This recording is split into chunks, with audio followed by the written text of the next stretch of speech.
Okay, great. So thank you so much to everyone for joining us today for our first in a year-long series of learning circles. Today we will be discussing Awakening Your Critical Consciousness, presented by Professor Kristin Comeforo, also known as Casey. So as I mentioned, I'm Lisa Cote. So our learning circles are something new that we are starting this year. It's going to be a year-long series, hopefully multiple year-long, of professionally facilitated discussions focused on diversity, equity, inclusion, social justice, and belonging related topics. So the goal is to engage in transformative dialogue, expand our awareness, and challenge our preconceived notions in order to build our campus into a more welcoming and inclusive space for everyone. So we are so excited to have Casey leading us in our first one. Casey is an associate professor and graduate program director in the School of Communication at UHeart, committed to feminist methods, pedagogies, and praxis. Kristin applies an intersectional feminist perspective to inform the struggle against capitalism, the patriarchy, and other systems of oppression, both within their classrooms and within their research. And I couldn't think of a better person to help us raise our awareness and awaken our critical consciousness. So with that, I will stop sharing my screen, and Casey, you should be able to share yours, and I'll turn things over to you. Okay, well, welcome everyone.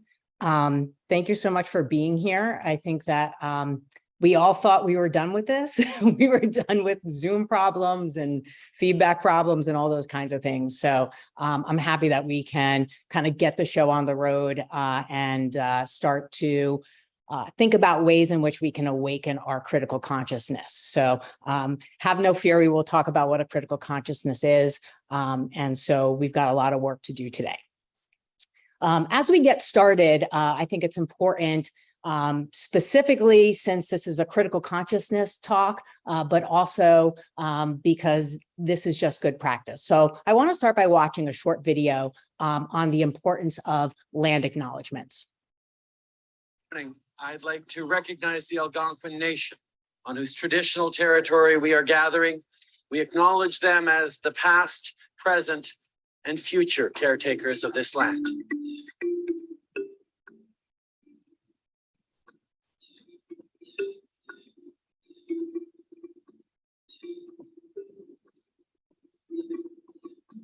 Wherever I go on God's green earth, I do the Lakota tradition of acknowledging four directions, the land, and the people living there.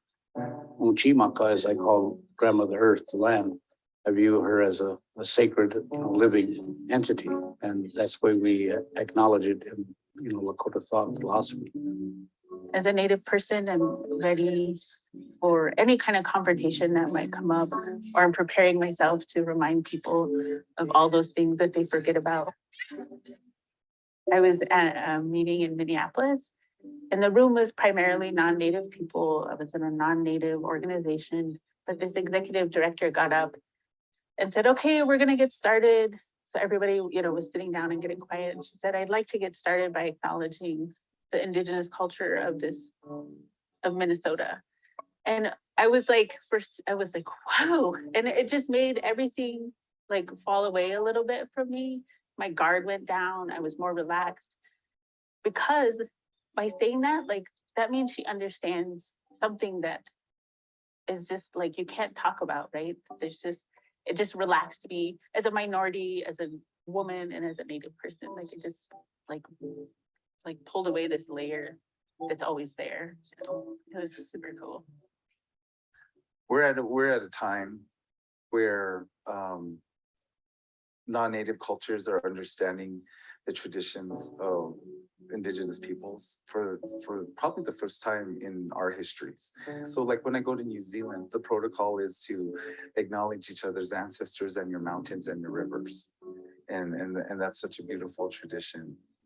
When people are in that space and say, we acknowledge who you are, this land, where your people come from, they're saying we acknowledge a relationship, but we're also creating that relationship. This is a good thing. The important thing would be that folks would then sit with that. Like, what does it mean that our settlement is occupying this space? And what responsibility do I have considering that legacy to these contemporary things, right? And how do I stop distancing myself from that? Ideally, that would be, for me, the impact that this has. If you start acknowledging that the land that you're standing on and the space that you are in belong to people that are still here, like, make so much more room for understanding of all these other issues. It's one of those little things that, like, if it could just tip a little bit, all the like dominoes that could fall from it, I think are important. Now I'm like imagining it and like wanting to live in that, like the thing that I'm imagining, like, yeah, that's actually really beautiful. It's just being a genuine human being, to acknowledge each other's histories, the good and the bad.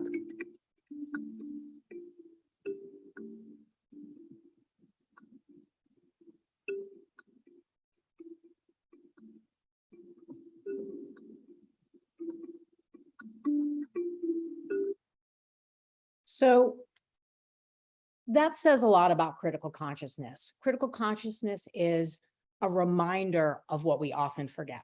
And I think that we have often forgotten here at the University of Hartford, who is the steward of the land that we're on, whose land are we occupying?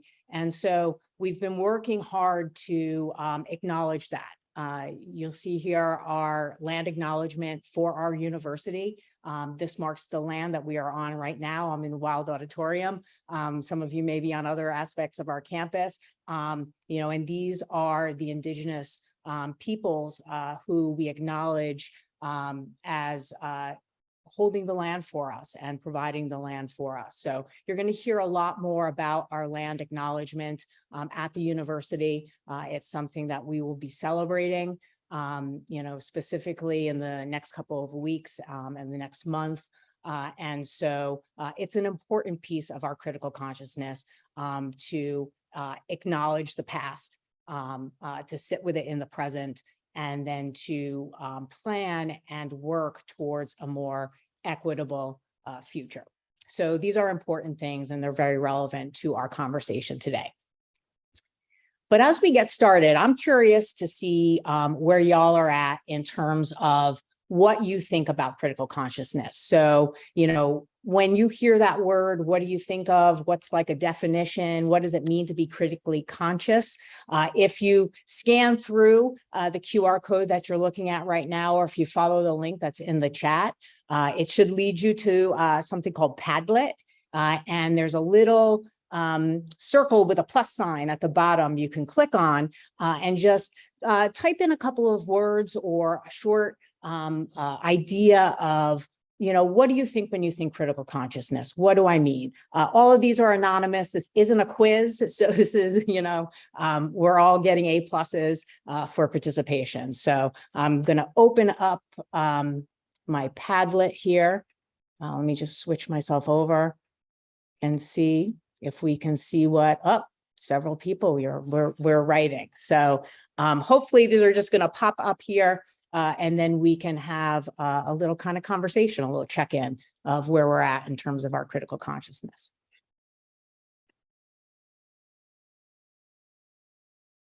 I feel like I should be playing like do do do do do do do do do do do do. That's the Jeopardy, right?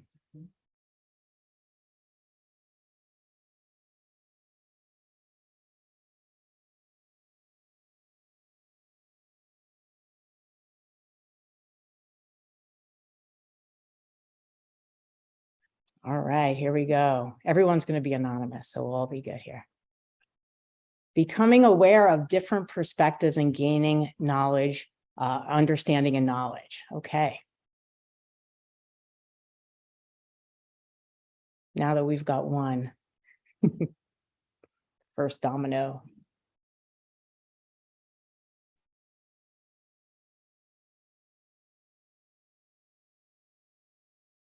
Let me give you a thumbs up.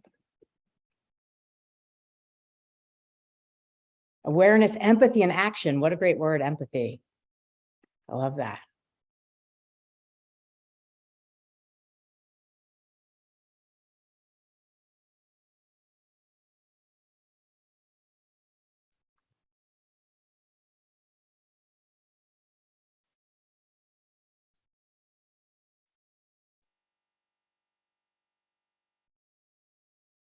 Awesome. Cool. So we're going to learn a lot today.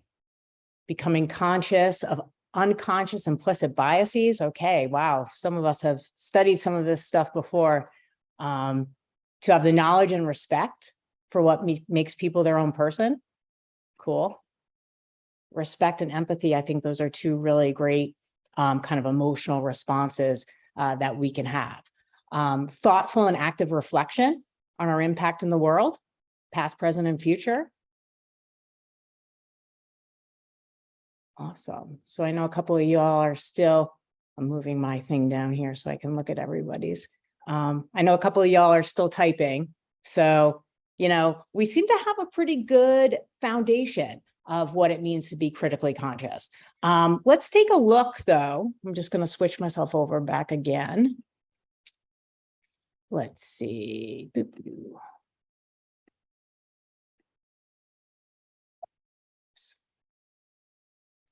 So the actual, like, you know, we're all experts. So I don't want to say like, we just kind of gave our ideas of what critical consciousness is. And then, you know, now it's like, well, let's look to the experts, because one of the things Lisa had mentioned, my love of feminist pedagogy and feminist praxis. And in part, what that means is that we value individuals, we value experience, we look at our experience as evidence. So each one of us becomes knowledge producers and theory creators. So even though Paulo Freire was the kind of brainchild behind this idea of critical consciousness, our perspectives on critical consciousness is what brings this kind of concept and theory to life. So we're just as able to theorize and build knowledge around it as he was. And you can see that we're already on the right path.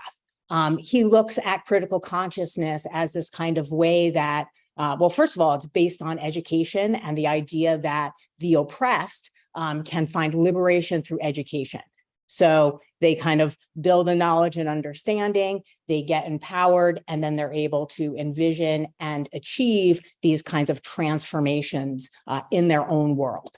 And that's an important piece, is that action piece at the end, where we're transforming things on our own, for ourselves, for our communities. Other people riffed on this idea of critical consciousness. So you can kind of see many of these mimic the kinds of definitions that y'all were given or giving on the Padlet.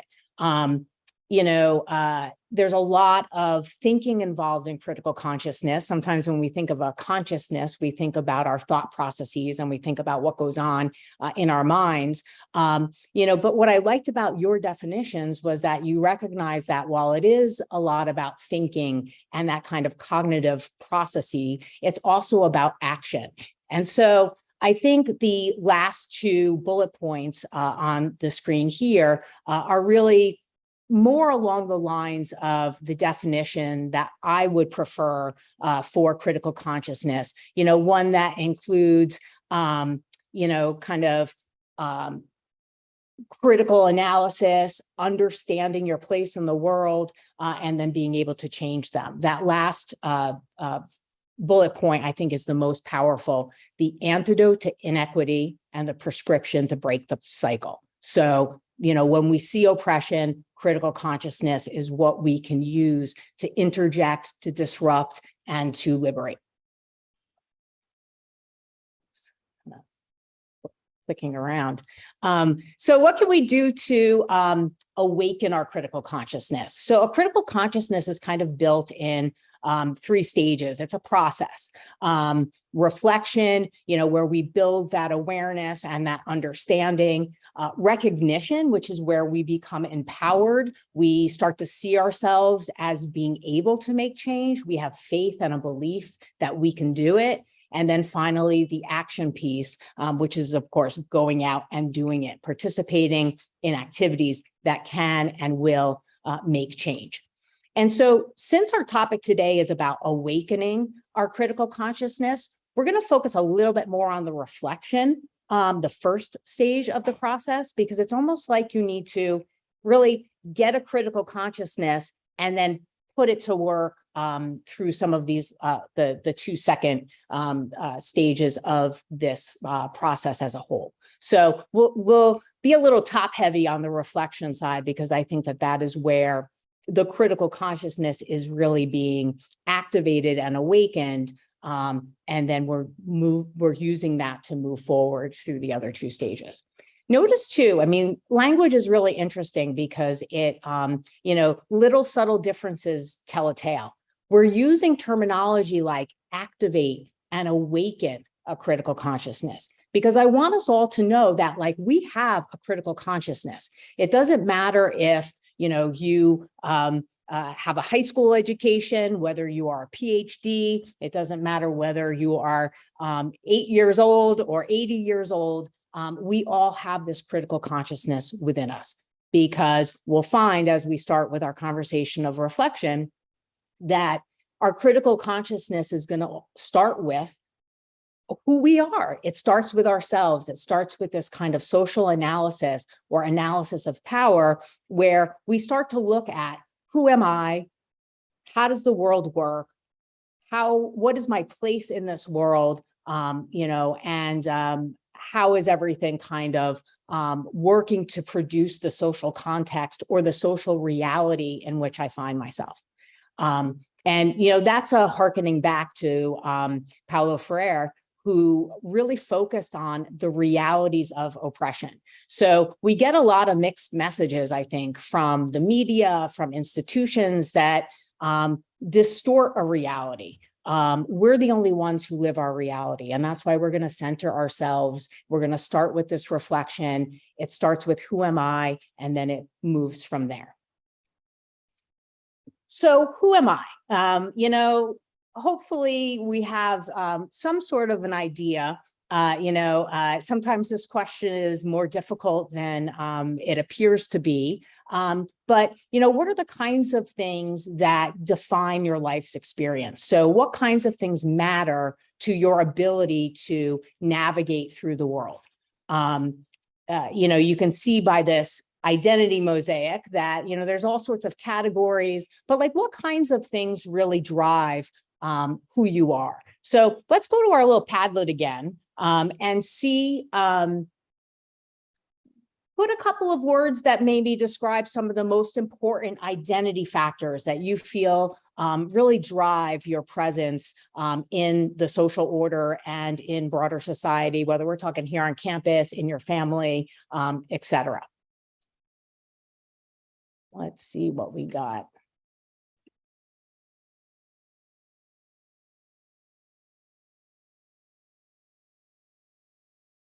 Oh, look, we got more upvotes on our critical consciousness here.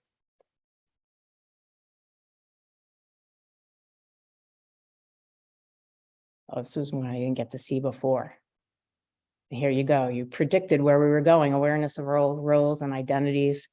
So we're looking for aspects of your identity that are important to how you navigate through the world. So I might say, parts of my identity that are important. I'm a queer person. I am a teacher.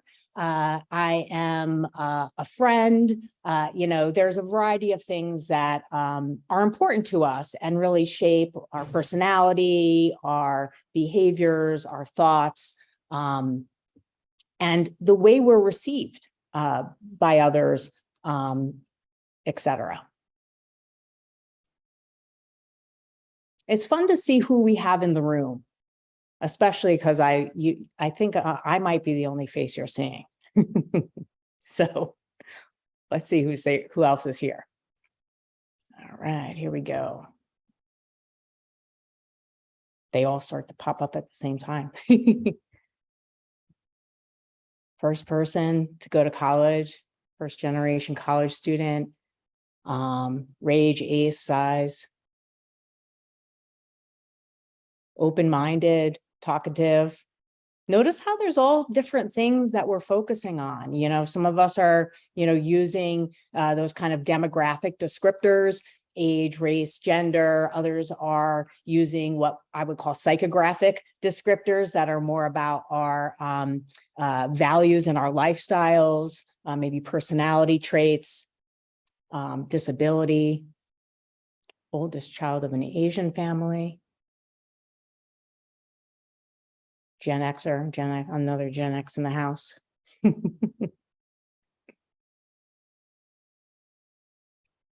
Awesome. So we're starting to see, you know, who people are and the kinds of things that impact, let's say, our place in the world. And once again, like, these are things that, you know, y'all were mentioning when you were defining some of the definitions of critical consciousness. So you know that it has to do with your identity, and your identity is going to determine, you know, how the social order reacts to you, and what some of your possibilities are in terms of how you move through the world and the impact that you can have.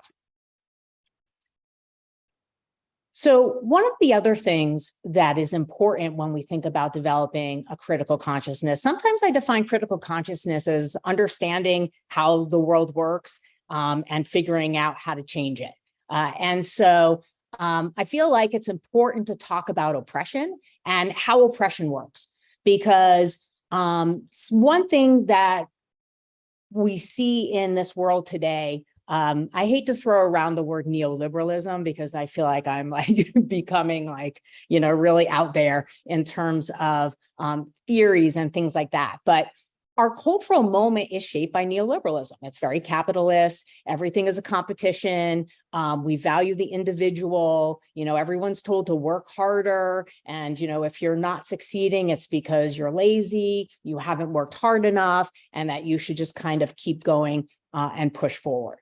And so this becomes our culture. That's like a huge part of the American culture, is this DIY, do it yourself, you know, pull yourselves up from your bootstraps. And the reality is that there are institutional and systemic challenges that face people based on their group membership. So whether it's people of a certain age, or people of a certain race, or people of a certain gender, sexuality, et cetera, you know, all of the, you know, isms that we can think about when we think about oppression and discrimination and all that kind of stuff. So oppression works in ways that are interlocking, you know, which means that it does a whole lot of things, and there's a whole lot of things that can be kind of accumulating and layering on top of themselves to impact people even more than we might anticipate. So if people, you know, this is where that idea of intersectionality is important and comes into play. When we think about the ways in which we are multiply marginalized, someone who is a queer person of color, we might see 3 different layers of marginalization, and they might experience sexism different than someone who is a hetero white person. So we have to understand that these things cause differences. So while I might expect for myself to experience homophobia, transphobia, or some other oppression based on my gender identity, I don't understand what it is like to be a Black person who is experiencing that same thing. There's similarities in what we're experiencing, but then there's also stark differences based on our race. So we need to recognize this systemic nature of oppression. We need to recognize all of the ways in which oppression accumulates over time also. You know, we have not gotten to a point where oppression is done. You know, people do like to talk about post-racial, you know, post feminism or feminist, like all of these moments like women have achieved, Blacks have achieved, and so therefore there's no racism, there's no sexism, et cetera. Yet we know that these things exist because people experience them every single day and people are harmed by them every single day.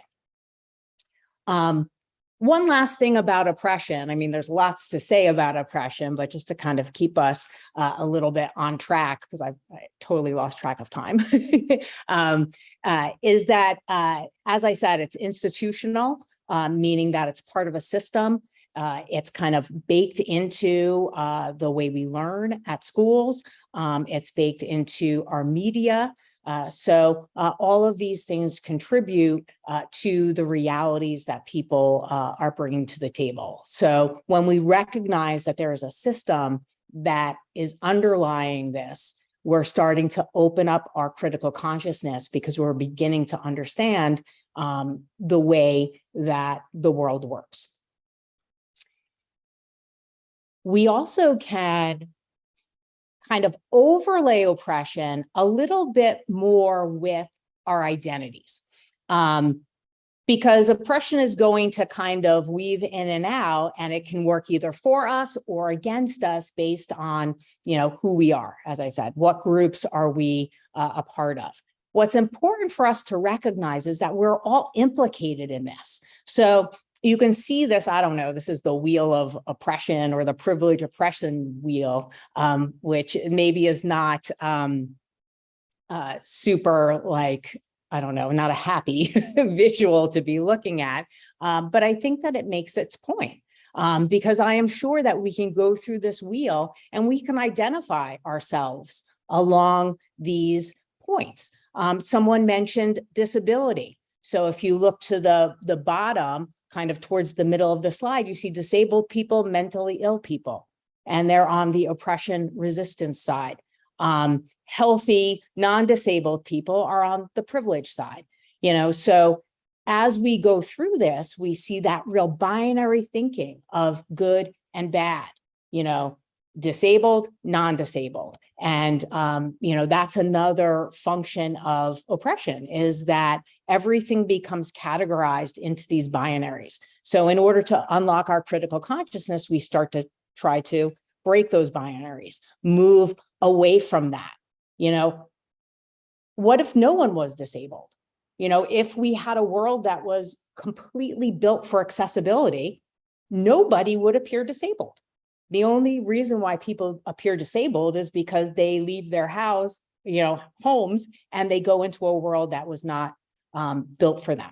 And so then they are not able to participate in society.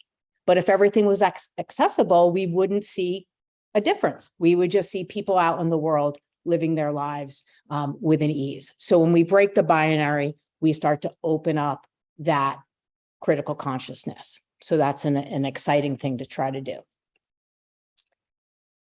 I did want to provide y'all with a couple of strategies. So remember, we're still kind of reflecting. We're still trying to figure things out. We're still trying to peak that awareness so that we really can kind of uncover and see what is going on.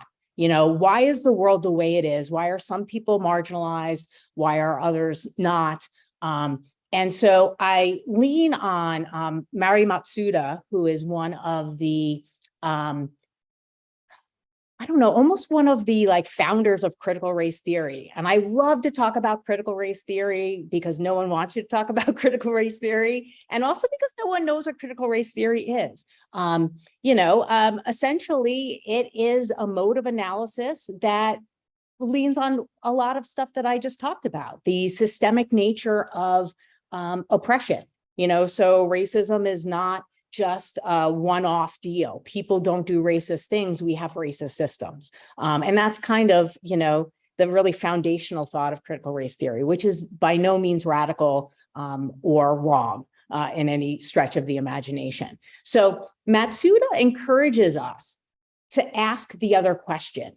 Remember from the video when the indigenous person said, remember, it helps us remember what is forgotten. So many things are forgotten. So many things are lurking underneath the surface in terms of our like daily, activity. But when we look at things closely, when we ask questions, when we ask the other question, that's when we really start to unravel things and we see that systemic nature of oppression of our social system. So Matsuda says, when I see something that looks racist, I ask, where is the patriarchy in this? Knowing that racism and sexism work in tandem. They impact each other. They, change the way one is experienced by the other. When I see something that looks sexist, I ask, where is the heterosexism in this? So we start to uncover the way homophobia, transphobia interacts with sexism to create a different kind of experience. When I see something that looks homophobic, I ask, where are the class interests in this? And so these are just 3 examples, and we can ask it all of the time. Someone did mention disability in one of our definitions. And, I am in a wild auditorium, so I'm like looking around. I had to walk up 2 little flights of stairs, 2 little stairs, boop, boop, which I could do as an able-bodied person. But if I was disabled, I wouldn't be able to be standing here because I couldn't get up onto this short stage. I didn't think about that before I came here. I didn't think about that the first few times I walked up the stage as we were messing around with the volumes and stuff. If I ask the other question, like, where is the disability in this room? I could point out many places where someone who had differing abilities from me would have a hard time. And I think that that's important, specifically around disability, because I think that it is so easy for us, those of us who are able-bodied, to forget about disability, and especially in invisible disabilities also. I want you to think about this today. So as you walk around campus, as you do your daily stuff, think like, could I have gotten here if I was disabled? How would it be different? How would my experience be different? That's unlocking your critical consciousness. And I know that you can do it. If you can do it on that issue, then you can do it on any issue. You could be in any situation and you can say, how would someone of a differing race experience this moment? What that person just said. What if I was a Black person? Like, how would I experience that? And if you, obviously you don't know because you've never experienced that, but that's a first step. And then you educate yourself, by which is our next strategy, by listening to people's stories, drawing on counter narratives, amplifying voices of others. We need to tune into the voice of the oppressed, so to speak. We have to let people tell their stories. This is a very famous TED Talk by Chimamanda Adichie. I'm sure some of you have already seen it, so we'll just watch a short little clip of this. But I think she makes a really great point in terms of the importance of stories. So let me see if I get this. A few personal stories about what I like to call the danger of the single story. I thought about this when I left Nigeria to go to university in the United States. I was 19. My American roommate was shocked by me. She asked where I had learned to speak English so well and was confused when I said that Nigeria happened to have English as its official language. She asked if she could listen to what she called my tribal music and was consequently very disappointed when I produced my tape of Mariah Carey. So after I had spent some years in the US as an African, I began to understand my roommate's response to me. If I had not grown up in Nigeria, and if all I knew about Africa were from popular images, I too would think that Africa was a place of beautiful landscapes, beautiful animals, and incomprehensible people fighting senseless wars, dying of poverty and AIDS, unable to speak for themselves, and waiting to be saved by a kind white foreigner. So that is how to create a single story. Show a people as one thing, as only one thing, over and over again, and that is what they become. I recently spoke at a university where a student told me that it was such a shame that Nigerian men were physical abusers like the father character in my novel. I told him that I had just read a novel called American Psycho. And that it was such a shame that young Americans were serial murderers. It would never have occurred to me to think that just because I had read a novel in which a character was a serial killer, that he was somehow representative of all Americans. And now this is not because I'm a better person than that student, but because of America's cultural and economic power, I had many stories of America. I had read Tylan, Updike, and Steinbeck, and Gateskill. I did not have a single story of America. I've always felt that it is impossible to engage properly with a place or a person without engaging with all of the stories of that place and that person.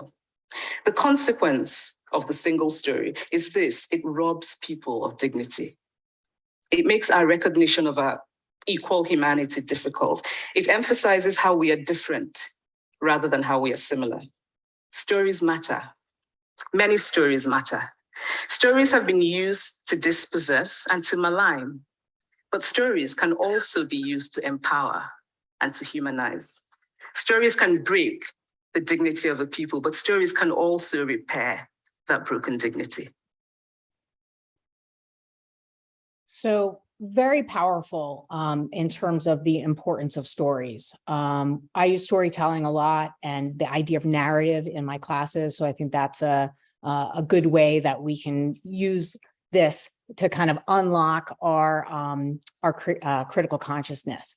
One example that I think is pretty relevant and right now, I don't know if anyone has been watching some of the reactions of Black girls to Halle Berry playing Ariel in the new Mermaid. I have no idea about these things, so sorry. Although I have watched several of those reaction videos.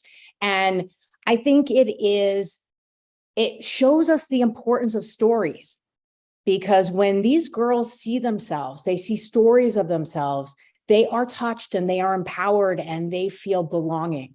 And that is awesome and that is priceless. But now, one thing that we can do, which I encourage us to do, because I feel like we're not unlocking our critical consciousness completely just by recognizing, look at how happy these Black girls look because Halle Berry is playing, or the mermaid is brown like they are, which is beautiful. But why? Why is this moment happening? Why are they having these responses? The shock, the disbelief, the yearning for these images, I think really shows us underneath that there is a systemic problem of representation. And so when we ask those critical questions, so we watch the videos and we get a heartwarming feeling, but then we say, well, why is this? And then we can, find that empowerment and find our agency to maybe work towards either producing media that shows these images or just supporting media that shows these images, specifically those of us who are not Black. So, all audiences need to support content to assure that we're seeing diversity of images. A few personal stories. Sorry, that kind of happens. So we went through reflection. As I said, that was kind of like our big push. So we're looking smooth sailing from now. Once we've kind of reflected and built that foundation of our critical consciousness. So we understand the way the world works. We know who we are. We understand our place in the world. And now we can start to move towards making change. So in the recognition stage, we find our political agency. We become empowered through ourselves to connect with others. We look for this interest convergence, right? There's different groups out there who share a common goal. They may not look like me, but they're trying to achieve the same kinds of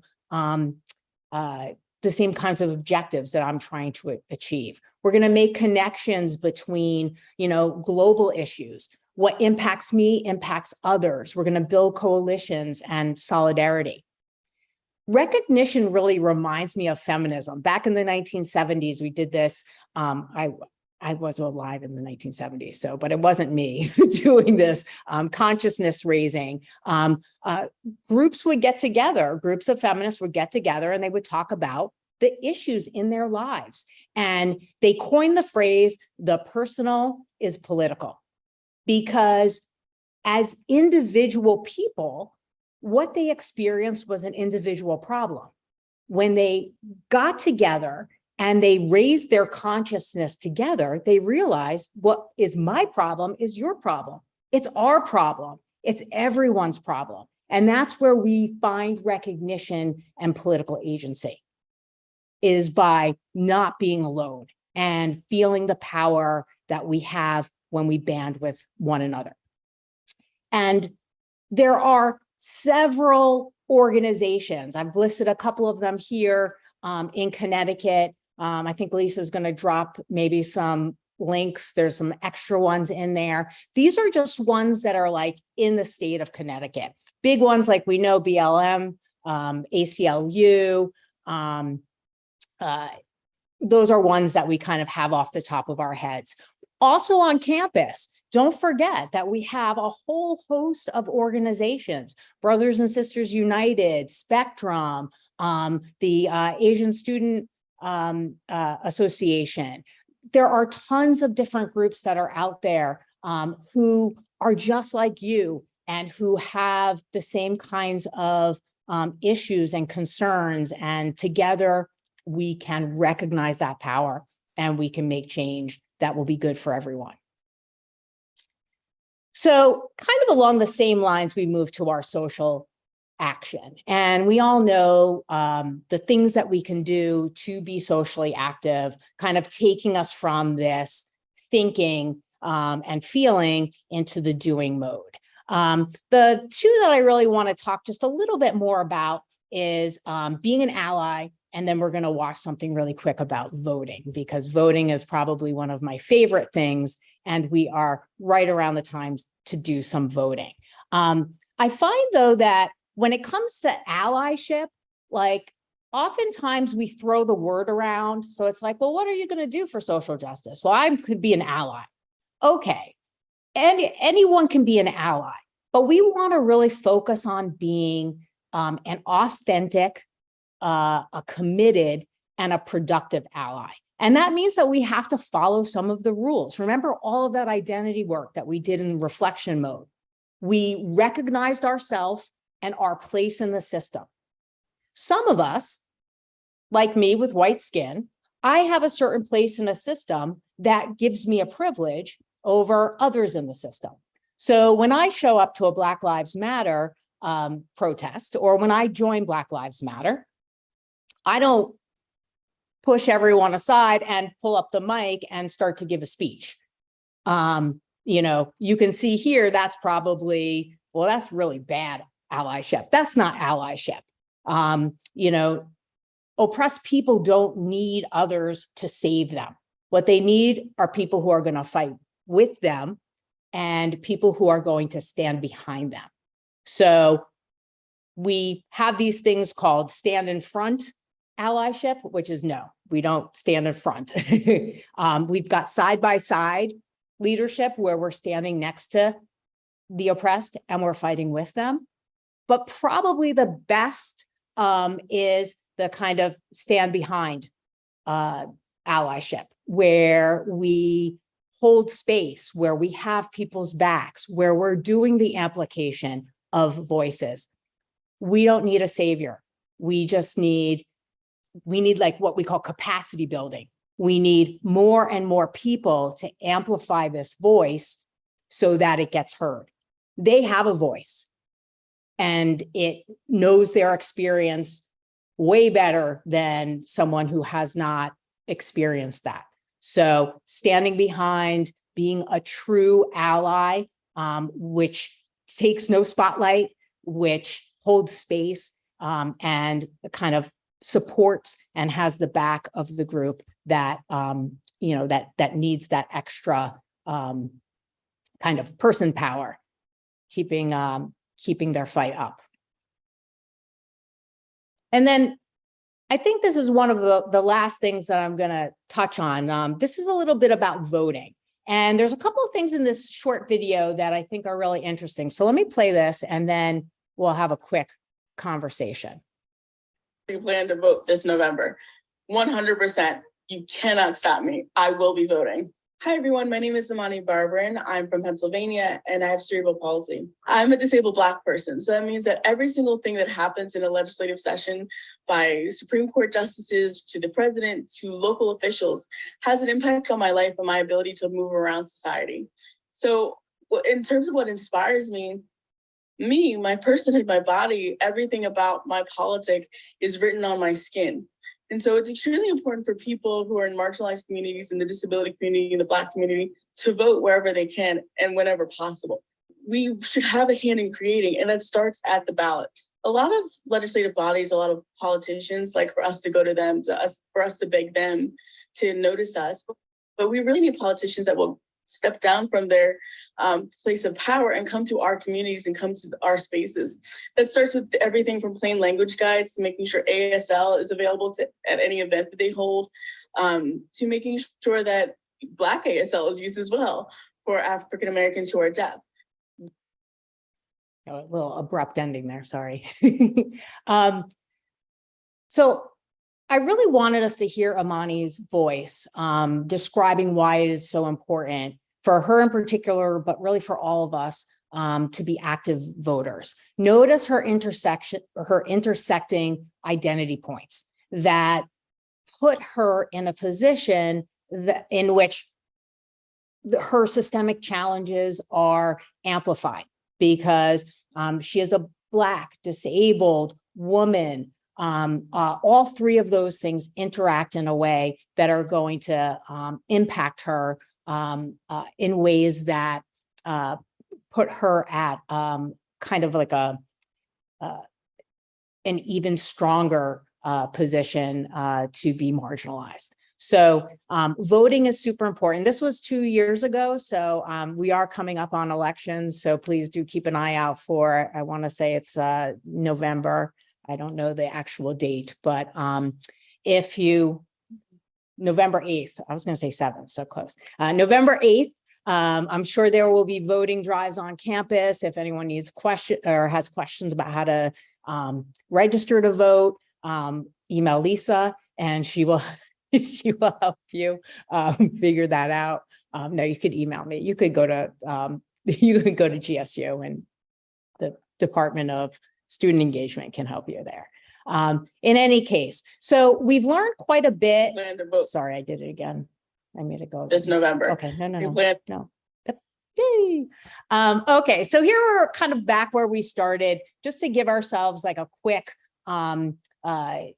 review. I've kind of given myself a little bit of a different definition of critical consciousness, just so we have like working words, understanding how oppression works, knowing your place in the system, and relating to that place as a place of power from which you can work towards justice and make change. And I know that y'all have started today with your reflections, so we're off to a good start. We're going to be moving, or you can move through recognition and action. You can start having critical conversations, courageous conversations with your friends and your family, and in your classes, in your dorms, in your departments, and really start to move the needle towards social justice and equity. And I do want to end with just asking you one last question. Would not be the end of it all, but what is one thing that you are going to do to awaken your critical consciousness? So now that you've gotten a little bit of a background, is there anything that you feel like you can do to start moving towards the goal of critical consciousness? Self-educate and become involved. Thank you. Respecting everyone's beliefs. Talk with my coworkers. Nice. The uncomfortable word, right? You know, that's a good point to bring up, the idea of comfort, because everyone loves to be in their comfort zone because obviously it's comfortable. these are uncomfortable conversations. And once again, we need to ask, why are they uncomfortable? Why can't we talk about race? Why can't we talk about gender? When we ask that question, why can't we talk about this? Then we uncover what the real problem is. And the real problem is that we don't, we've gotten ourselves to a point where these are either taboo, et cetera. So this is not going to be easy work. So I appreciate you recognizing that you need to have some uncomfortable conversations. Oh, wow. Y'all are doing great things. Reading, seeking out resources. Oh my goodness, dismantle policies. Who's that? All right, we got like activists right here. I love this. That kind of terminology of dismantling. I mean, that's really, I think, where we need to be moving towards. There's kind of two takes on the idea of social justice and change. There's the reform route, which says like, the house is stable, it has a good foundation, let's just rearrange the furniture. And then there's the revolutionary route that says, this house foundation is messed up, let's knock it down and build a new house. Just by my definitions, I think you can figure out which one I prefer. I'm all about demolition mode and building structures that are equitable. In many instances, the house cannot be fixed because those uncomfortable conversations that we don't want to have, we're not having. If we could have the uncomfortable conversations, then maybe reform and fixing the house might be, we might be able to do that. But since we won't have uncomfortable conversations, we need to tear it down and rebuild with a much better model. So I think that ends my section of today. We're right at like 1:53. I guess we have some time if there's a question or two. There is a question. Okay. What advice would you give someone to learn more about the local elections? What advice would you give someone to learn more about the local elections? Very good question. I want to say that there is a website called CT News Junkie. And they do a lot of really great political coverage. And so they may be able to give you more information.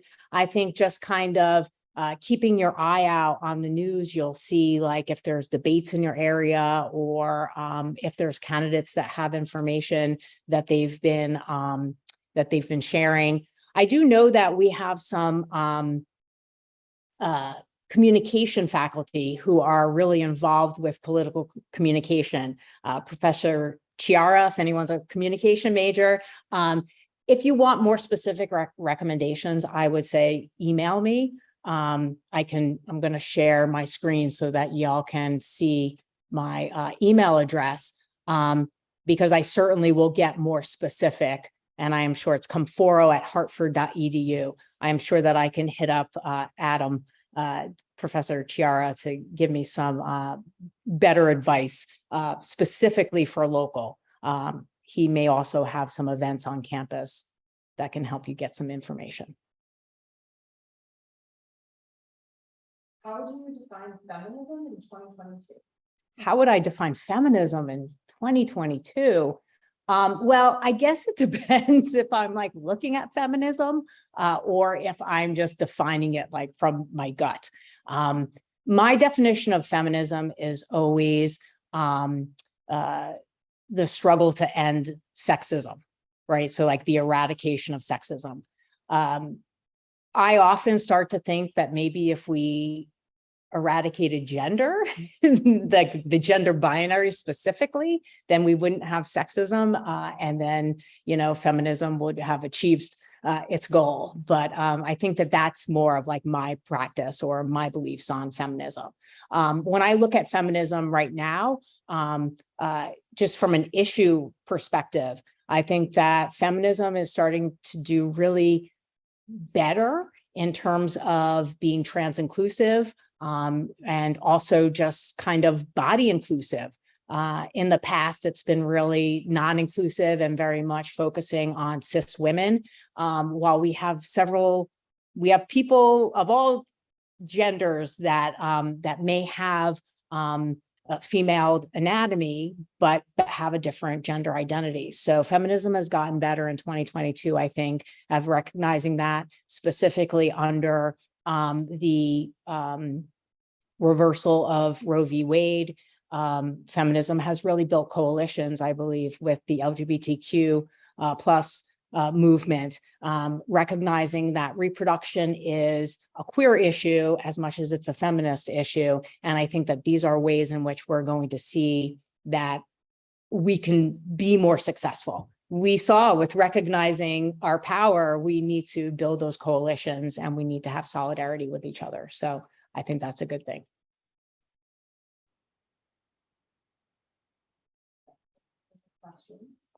Great questions. Thank you so much. Okay. Hold please. Lisa's running outside to tell you thank you. So thank you all, though. I will say thank you while Lisa is getting herself set up. I appreciate all of your patience as we got started, and hope that you found the material useful. So there's Lisa. It's me again. Like Casey said, thank you all so much for your patience at the very beginning, for your great questions, your involvement, your responses on the Padlet. We so appreciate you joining us today. And again, we appreciate your patience. And Casey, thank you so much for walking us through all of this and helping us get started on those personal reflections and on our journey with awakening our critical consciousness. So we greatly appreciate you and the time and effort that you have put into this. And as always, I'm going to do a shameless plug for some of our upcoming programs from the Office of Diversity, Equity, and Community Engagement. On September 29th, we have Professor Lynn Kelly doing a session about communicating with empathy, which is a follow-up to our professional development session that we had this past Tuesday.